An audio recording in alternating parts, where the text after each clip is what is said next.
El asma. El asma es una enfermedad crónica que afecta las vías respiratorias y cuando éstas se contraen hace que llegue menos aire a los pulmones. El frío, el ejercicio o ciertos alérgenos pueden provocar la falta de aire, tos y opresión en el pecho, características de esta enfermedad crónica que afecta a más de 300 millones de personas en el mundo. El tratamiento del asma debe cubrir varios frentes: inflamación de la mucosa bronquial, broncoespasmo, alergias, entre otras causas. Conozca más del asma, aquí en Buenas Manos. Tema muy importante, bienvenidos, como lo mencionó el doctor Hino, a En Buenas Manos, y así arrancamos el programa con este tema, el asma. Pero para hablar acerca de este tema, de esta enfermedad que afecta a muchísimas personas, nos acompaña un especialista, el doctor Juan Carlos Alba, médico general del Policlínico San Antonio de Huaycán. Doctor Alba, ¿cómo está? Bienvenido en Buenas Manos. ¿Cómo está? Buenas tardes, mucho gusto. Doctor, primero gracias por estar con nosotros. Vamos a hablar de un tema, de una enfermedad que es muy frecuente. Hay muchos mitos, quizás que la gente quisiera despejar, ¿no? Para arrancar, doctor, ¿qué es el asma? ¿Cómo lo definimos? A ver, en palabras sencillas, el asma es una enfermedad respiratoria, pero básicamente tiene un componente inflamatorio.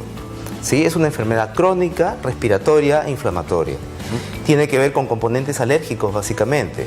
Puede tener que ver con alergenos del ambiente, ya sea de fuera de casa o dentro de casa. Generalmente relacionados con los alergenos más dentro de casa, como el polvo de casa que tiene mucho detritus de ácaro, el ácaro del polvo, ¿sí? Que está en la ropa, en los colchones, en la cama. Entonces, esta es una enfermedad inflamatoria crónica que se caracteriza básicamente por inflamación del bronquio, y el bronquio se cierra, es lo que se llama un broncoespasmo. Entonces produce tos y silba el pecho. Doctor, entre las causas que usted ha mencionado están los componentes alérgicos. Así ¿Existen es. otras causas? Bueno, la mayoría son alérgicos, pero existen otras causas como infecciones a repetición. Podrían condicionar que se desencadene un cuadro de asma que está ya predispuesto en un paciente que tiene alguna condición genética hereditaria. Hay muchas circunstancias clínicas que se manifiestan como si fuera un asma. Por ejemplo, secuelas de tuberculosis a lo largo de los años pueden también manifestarse como si fuera un cuadro asmático, muy similar. El tratamiento es el mismo. Pero no lo es. Pero no lo es. Para eso es importante un buen diagnóstico, que ya vamos a hablar de cómo se realiza el diagnóstico, doctor. Así ¿Puede es. afectar tanto a niños como a adultos, doctor? Cualquier edad, cualquier edad.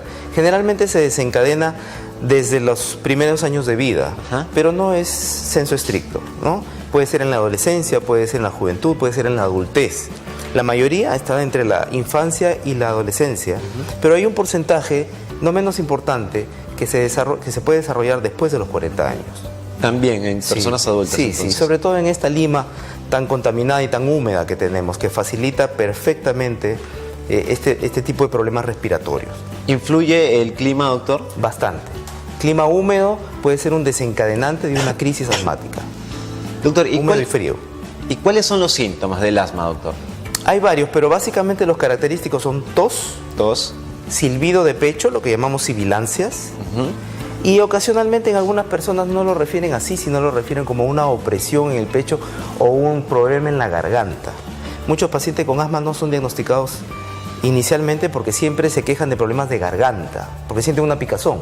Sí. Y el problema no está en la garganta, sino más abajo. Bueno, para esto, doctor, es importante realizar exámenes y estudios, ¿verdad? El diagnóstico es básicamente clínico. Hay varios análisis, estudios que se pueden hacer, flujometrías, espirometrías, radiografía de tórax, que son básicamente de descarte, pero el diagnóstico es específicamente clínico. Se utilizan los métodos más sofisticados cuando hay duda. Doctor, y luego de hacerse el diagnóstico, de determinar que una persona tiene asma, ¿cuál es el siguiente paso? ¿Cuáles son los tratamientos que existen? Hay variados tratamientos, pero básicamente lo fundamental en las personas asmáticas es utilizar los inhaladores, los broncodilatadores, ¿sí? O broncodilatadores, que son los que hacen que se abra el bronquio, o los medicamentos antiinflamatorios tópicos, también inhaladores, que hacen que el bronquio desinflame. Entonces, el bronquio se abre y el bronquio se desinflama, porque son parte importante de la fisiopatología del asma. El bronquio se cierra, se inflama y se aumenta la producción de moco como parte de la inflamación. Entonces estos medicamentos hacen que el bronquio se abra y se desinflame. ¿Existen otros tratamientos, doctor, además de los inhaladores? Hay vacunas, pero las vacunas cada vez están más se están mejorando, no hay hasta ahora ninguna que sea 100% efectiva, y las vacunas son preparadas para cada persona según el tipo de paciente y según el tipo de alergeno o de partícula que sea la que está desencadenando la alergia o desencadenando el asma. Y son terapias a mediano y largo plazo. Los resultados no son inmediatos. Es por eso que resaltamos la importancia de hacer una buena historia clínica, un diagnóstico también acertado, ¿verdad? Así es. Y lo que llamamos las medidas generales. Esto es la limpieza en el hogar, la disminución de la cantidad de mascotas, si es que el problema es la caspa o el pelo de la mascota, la limpieza del colchón y la ropa de cama, hacer ejercicio físico, control médico frecuente y utilizar los medicamentos, básicamente los inhaladores. No hay que tener miedo a los inhaladores. Claro, entonces hagamos hincapié en esto, doctor. No es solamente el uso de los inhaladores, no. Cambiar también el ambiente en el que se vive, el estilo de vida incluso. Así es. Sobre todo lo que tiene que ver con el ambiente interno, en la casa o en el cuarto, lo que son todos aquellos contenedores de polvo, los peluches, las sábanas, las frazadas, los colchones, las almohadas. Doctor, ¿y qué expectativa o pronóstico puede tener un paciente con asma, una persona con asma? De la mejor, porque no hay por qué cambiar el estilo de vida o no hay por qué limitarse. Anteriormente se decía que el asmático no debía correr, no debía saltar, no debía sudar, no debía enfriarse, no debía tomar agua fría, no tome gaseosa, no come helado. Era una vida llena de no. Pero eso no es así. El asmático puede desarrollar su vida común y corriente. Gran porcentaje de los equipos olímpicos de los países o de los atletas de los países son asmáticos y hacen su vida perfectamente normal utilizando su medicación. No hay por qué pensar que una persona que se le diagnostica asma va a tener limitaciones en todo caso. No, salvo aquellos que tienen un asma moderado severo, sobre todo severo, que son pocos. Porque es muy importante que una vez que se diagnostique el asma lo más temprano que se pueda, se acuda a los controles médicos, se utilice el inhalador o los inhaladores o el medicamento escogido para que no vaya empeorando o agravando la situación y para que desarrolle su vida lo más normal posible. No hay por qué limitarse. Doctor, siempre he tenido esta duda. ¿En qué momento una persona con asma tiene que usar el inhalador? En el momento que se da cuenta que tiene un broncoespasmo. Y eso ya depende del entrenamiento y ya depende de la sensibilización del paciente. No es que haya un horario determinado. No, hay personas que están acostumbradas a estar persistentemente con un broncoespasmo y no se dan cuenta. Uno los escucha conversar y escucha que su pecho silba, pero la persona no se da cuenta, está acostumbrada. En cambio, si sensibiliza a ese síntoma, va a saber en qué momento utilizar su inhalador. Hay inhaladores que se utilizan cuando se produce el broncoespasmo y eso se utilizan a libre demanda. Y hay inhaladores que se pueden utilizar para prevenir el broncoespasmo. Eso sí pueden tener horario. Doctor, y una persona que tuviese un broncoespasmo, ¿qué sucede si no tiene su inhalador a la mano? Muchos de ustedes a lo mejor en casa han visto a algún familiar o una persona cercana que tiene este cuadro de broncoespasmo y no tiene el inhalador. Así es. Le falta el aire, hay mucha tos, hay sensación de opresión del pecho. ¿Qué hacer?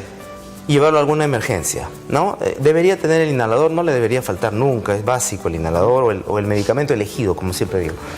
Pero si no, están las emergencias. Ahora, desde que existen estos medicamentos de hace ya poco más de 50 años, las crisis de asma deberían ser menores y la visita a la emergencia debe ser menor porque el asma debe estar mejor controlado.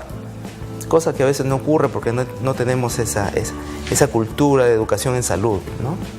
Muchas veces tenemos miedo al diagnóstico y por no ser asmático, no querer ser asmático, entonces no uso el inhalador. Porque si uso el inhalador soy asmático, no quiero. Y sin embargo vivo así, en esa condición. Bueno, el inhalador puede solucionar el problema. Y para que el público tome conciencia, ¿cuáles son las complicaciones que puede traer el asma, doctor? Bueno, felizmente se ven cada vez menos, pero el asma puede convertirse de leve a moderado y de moderado a severo, y esto sí puede limitar a la persona. Broncoespasmos frecuentes, falta de aire, tos, ausentismo laboral, ausentismo a clases, limita efectivamente las labores de la persona o los quehaceres de la persona si se pasa un asma severo o no bien controlado. Finalmente, doctor, ¿se puede prevenir el asma? ¿Hay una manera de hacerlo, de prevenirlo? Yo diría que es un poco difícil prevenir el asma en una persona que tiene la predisposición genética, pero sí se pueden controlar los factores ambientales. Y esto es, como repito, la exposición a los alérgenos del ambiente, a los irritantes del ambiente, el smog, el humo, el tabaco, el cigarro, el polvo de casa. Insisto, los ácaros del polvo de casa son una de las principales causas de que esto ocurra, de desencadenar una crisis, ¿no? Entonces, y una vez que se hace el diagnóstico oportuno, usar la medicación que va a hacer que la vida del paciente sea lo más normal posible. Entonces, se puede prevenir las crisis severas o frecuentes utilizando el tratamiento adecuado. Muy bien, doctor. Gracias por toda la información que nos ha traído. Creo que con esto ya todos tienen más conocimiento acerca de qué es el asma, cómo tratarlo, ¿verdad, doctor? Usted lo encontramos, doctor Alba, en el Policlínico San Antonio en Huaycán. Policlínico San Antonio en Huaycán. Yo solamente estoy los viernes, todo el día de viernes, pero siempre hay médicos presentes en Huaycán, todos los días, las 24 horas. ¿Qué servicios ofrece en el Policlínico San Tenemos Antonio? medicina general, tenemos pediatría, laboratorio, rayos X, ecografías y otras especialidades según cita: gastroenterología, cirugía, traumatología, urología, según la cita, pero siempre medicina general y pediatría. Consistentemente, sí. Están ubicados exactamente... También. Genial, Sí. doctor. Están ubicados exactamente en la avenida José Carlos Mariátegui. Así es. Lote 11, zona E, en Huaycán. Tienen un teléfono también para las consultas o para más información, que es el 371-70-19. Doctor Alba, un gusto haberlo tenido aquí en el programa. Muchas gracias. Interesante la entrevista con usted. Muchas gracias. Quisiera puntualizar simplemente que este policlínico es el policlínico que con mucho esfuerzo fundó, levantó e hizo salir adelante el doctor Wilder Oré, y ahora dirige su esposa, la doctora Carmen Jara. Bueno, un saludo especial a todo el personal del Policlínico San Antonio de Huaycán. Doctor Alba, gracias por estar con nosotros. A ustedes, muchas gracias. Ahora cerramos la entrevista con los 3 puntos finales, ¿le parece? Bueno. Vámonos con los 3 puntos finales sobre el asma. Punto número 1. Recuerde que el asma es una enfermedad inflamatoria crónica de larga evolución. Así es una enfermedad inflamatoria crónica de larga evolución, tiene un tratamiento, tiene un control. Siempre hay que estar pendiente del tratamiento médico y sensibilizarse a que cualquiera de nosotros puede tener un asma. No es limitante, puede hacer uno su vida normal. Punto número 2. El asma se puede dar tanto en niños como en adultos y existen alternativas de tratamientos. En cualquier edad de la vida se puede dar el asma, desde niños hasta adultos. Y una vez hecho el diagnóstico correcto, empezar el tratamiento lo más pronto posible para tener un desempeño lo más normal posible. No hay por qué limitarse, insisto en eso. Punto número 3. No olvide que es importante prevenir el asma. Sobre todo aquello que tiene que ver con el desencadenante de los broncoespasmos: el polvo de casa, la humedad, los humos, la contaminación, y en los pequeños casos que es necesario retirar a las mascotas habría que hacer eso, aunque eso no es lo más frecuente. Lo más frecuente son los ácaros del polvo de casa. La limpieza es muy importante y el tratamiento, insisto, el tratamiento oportuno.